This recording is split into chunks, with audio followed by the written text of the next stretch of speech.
నమస్తే. ఇవాళ మన స్టూడియోలో ప్రముఖ ఆధ్యాత్మికవేత్త, జ్యోతిష్య వాస్తు పండితులు బ్రహ్మశ్రీ డాక్టర్ నాయకంటి మల్లికార్జున శర్మ గారు ఉన్నారు. మార్చి నెలలో మిథున రాశి వారికి ఎలాంటి ఫలితాలు ఉండబోతున్నాయో గురుగారిని అడిగి తెలుసుకుందాం. గురుగారు నమస్కారం. నమస్కారం అండి.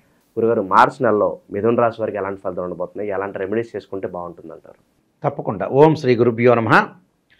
మిథున రాశి వాళ్ళకి మార్చి నెలలో ఏ విధంగా ఉంటుందో తెలుసుకునే ముందు ఆ గ్రహ సంచార విషయం, ఏ రాశుల్లో గ్రహాలు ఉన్నాయో ముందుగా తెలుసుకుందాం.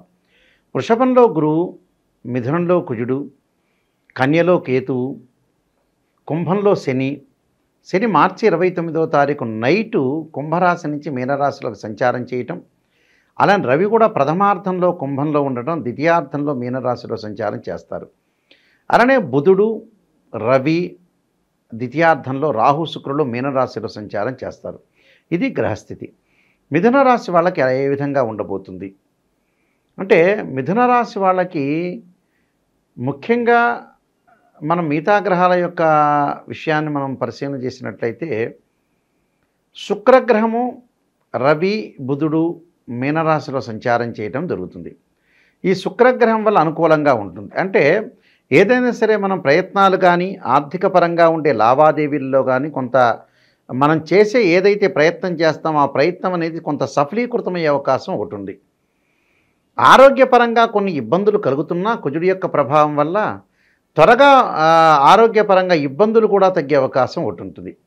కానీ ఏదైతే భూ సంబంధమైన వ్యాపారం చేస్తున్న వ్యక్తులు, అలానే భూమి సంబంధించిన లావాదేవీల విషయంలో కానీ, అలానే ఏదైనా నిర్మాణాత్మకంగా పనులు చేసిన వ్యక్తులు కానీ, ఇలాంటి వాళ్ళు కొద్దిగా బహుజాగ్రత్తగా ఉండటం అనేది ముఖ్యమైన విషయం. అంటే మనం ఇళ్ళు కొనుగోలు చేయాలి, ఆస్తులు ఏవైనా అసెట్స్ కొనుగోలు చేయాలి, కోర్టు సంబంధించిన సమస్యలు కానీ, రెవెన్యూ డిపార్ట్మెంట్ సంబంధించిన విషయాల్లో కానీ మనం ఎంతవరకు చేయగలుగుతున్నాం, ఎంతవరకు చేస్తున్నాం అనేది కొంత ఆలోచన చేయాలి. కొన్ని రియల్ ఎస్టేట్ వ్యాపారం చేస్తున్న వ్యక్తులకు కూడా కొన్ని కష్టాలు అనేవి కలిగే అవకాశాలు ఎక్కువగా ఉన్నాయి. అలానే వాహనాన్ని అతి వేగంగా మనం వెళ్ళటం వల్ల కూడా కొంత ప్రమాదాలు జరిగే అవకాశాలు ఎక్కువ ఉంటాయి. ప్రమాదాలు కొంత నివారించుకోవాలనేది ఇంపార్టెంట్. మనకి గ్రాస్పింగ్ పవర్ ఉంది కదా అని ఎక్కువగా మాట్లాడితే కూడా వివాదాలకి చోటు చేసుకునే అవకాశాలు ఎక్కువ ఉంటాయి. కాబట్టి వివాదాలకి మనం చోటు చేసుకోకుండా ఎంతవరకు మాట్లాడాలో మితభాషి అంటారు మనం. అంటే మితంగా మాట్లాడాలి. ఎవరు ఎలా ఉంటుందో ఈ కాలంలో చెప్పలేని స్థితి ఉంటుంది. ఉన్నట్టుండి ఆ మనిషి మారిపోవచ్చు.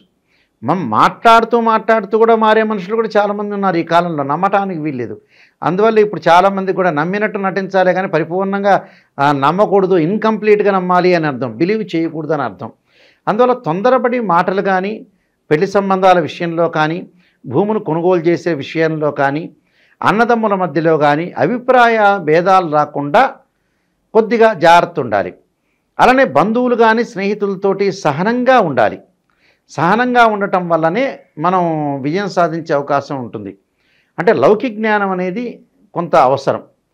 కుజుడి యొక్క ప్రభావం అలా ఉంటుంది. ఆరోగ్యాన్ని కొంత శ్రద్ధ పెట్టుకోవాలి. అంటే సమయానికి భోజనం చేయటం, సమయానికి కొద్దిగా అనుకూలంగా చేసుకోవటం అనేది చాలా ముఖ్యమైన ప్రధానమైన విషయం. అలానే ఇక్కడ వివాహ ప్రయత్నాలు అనుకూలంగా ఉంటాయి. శుక్రగ్రహం వల్ల ఎలాంటి ఒత్తిడి, ఆటంకం లేకుండా ముందుకు వెళ్ళే అవకాశం ఉంటుంది. దీనితో పాటు రవి యొక్క ప్రభావం ఎలా ఉండబోతుంది? రవి భాగ్యస్థానంలో ఉంటే అనుకూలంగా ఉంటుంది. కానీ దశమ స్థానంలో రాగానే ఉద్యోగపరంగా అసహనం ఎక్కువయ్యే అవకాశాలు ఎక్కువ ఉంటాయి. అంటే ఉద్యోగం చేయలేక ఏం చేద్దాంలని అంటే బద్ధకం అనేది కొంత పెరిగే అవకాశాలు ఎక్కువ ఉంటాయి. ఆ బద్ధకం లేకుండా జీవితాన్ని విజయం సాధించాలంటే కొంచెం లోటుపాట్లను సవరణ చేసుకొని మనం ముందుకు వెళ్ళాలి. ఆ బద్ధకం లేకుండా సహనంగా ఉండాలి. అధికారుల యొక్క ఆగ్రహానికి గురయ్యే అవకాశాలు ఉన్నాయి వీళ్ళకి. దాని తర్వాత రాహు యొక్క ప్రభావం వల్ల విదేశాలకు వెళ్ళే అవకాశం ఉంటుంది. విదేశాల్లో ఉద్యోగాన్ని వదిలి వాళ్ళు బిజినెస్ సైడ్ వెళ్ళే అవకాశాలు ఎక్కువ ఉంటాయి. అంటే హోటల్స్ కానీ, రెస్టారెంట్స్ కానీ అక్కడ అనుగుణంగా వాళ్ళు ఏదైతే కంట్రీలో ఉంటారో ఆ కంట్రీలో ఉండే బిజినెస్ని వాళ్ళు అమలు చేసే అవకాశాలు ఎక్కువ ఉంటాయి. సరే, అది కూడా మంచిదే. ఏదో ఒకటి డబ్బు సంపాదించడానికి మానవుడి యొక్క ప్రయత్నం చేస్తుంటారు కదా. మానవుడు ఏదో ప్రయత్నం చేయాలిగా. రేపు చనిపోతాడనంగా కూడా ఈరోజు డబ్బుల మీద ఆశ ఎక్కువ కదా. అందువల్ల సహజంగా జరుగుతూనే ఉంటుంది.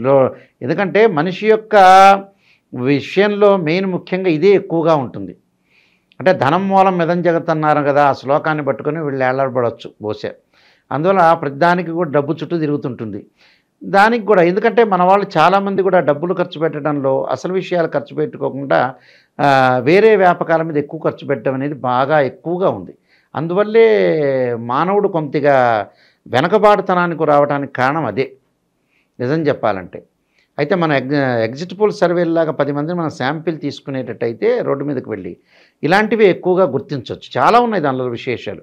అంటే మంచి పని కోసం డబ్బులు ఖర్చు పెట్టలేకపోవటం, ఓ డాక్టర్ది స్కానింగ్కి డబ్బులు ఖర్చు పెట్టలేకపోవటం, వేరే విషయాలు మనం శాంసంగో లేకపోతే యాపిల్ ఫోనో కొనుక్కోవటం, సెల్ కొనుక్కోవటం. అంటే ఆ సమయానికి వాళ్ళు ఏంటంటే అలాంటి వాట్ల మీద చూపించడం వల్ల అసలు వాటికి చూపించలేకపోతారు.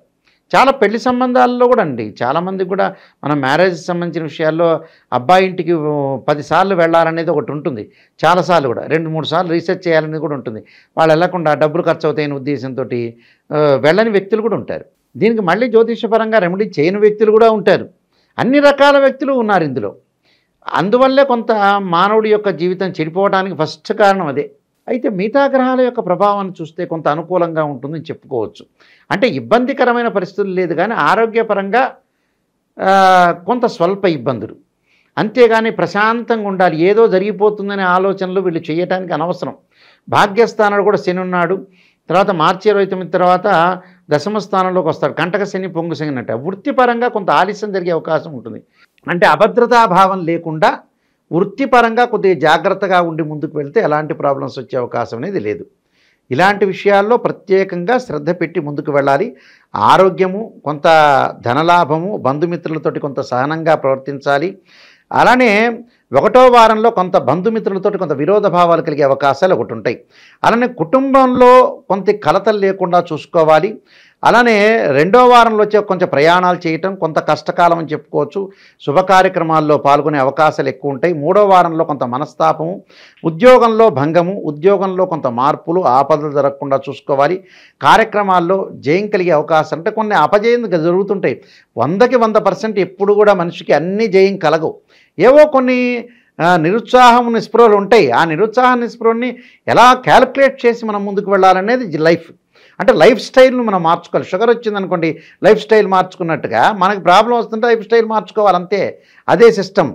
దాని తర్వాత మనకి 4వ వారం వచ్చే కొంచెం మనశ్శాంతి, వీళ్ళ కొంత భోజన సౌఖ్యము, కష్టాలన్నీ తొలగిపోవటం, ఆరోగ్యం అనేది బాగుంటుంది మార్చిలో.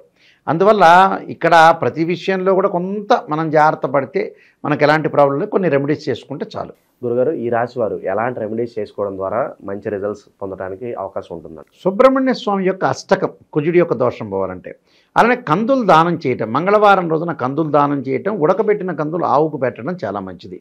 తత్పురుషా విద్యే మహాసేనాయుధీమే తన్నో షణ్ముఖ ప్రచోదయాత్ అనే మంత్రం చక్కగా చదువుకుంటే సుబ్రహ్మణ్య స్వామి యొక్క టెంపుల్స్, సుబ్రహ్మణ్య స్వామి యొక్క అభిషేకం చేసుకోవటం వల్ల కూడా వీళ్ళకి మంచి జరిగే అవకాశం ఖచ్చితంగా ఉంటుంది. మార్చి నెలలో మిథున రాశి వారికి ఎలాంటి ఫలితాలు ఉంటాయి, ఎలాంటి రెమెడీస్ చేసుకోవాలి, చాలా అద్భుతంగా వివరించారు గురుగారు. ధన్యవాదాలు. నమస్కారం.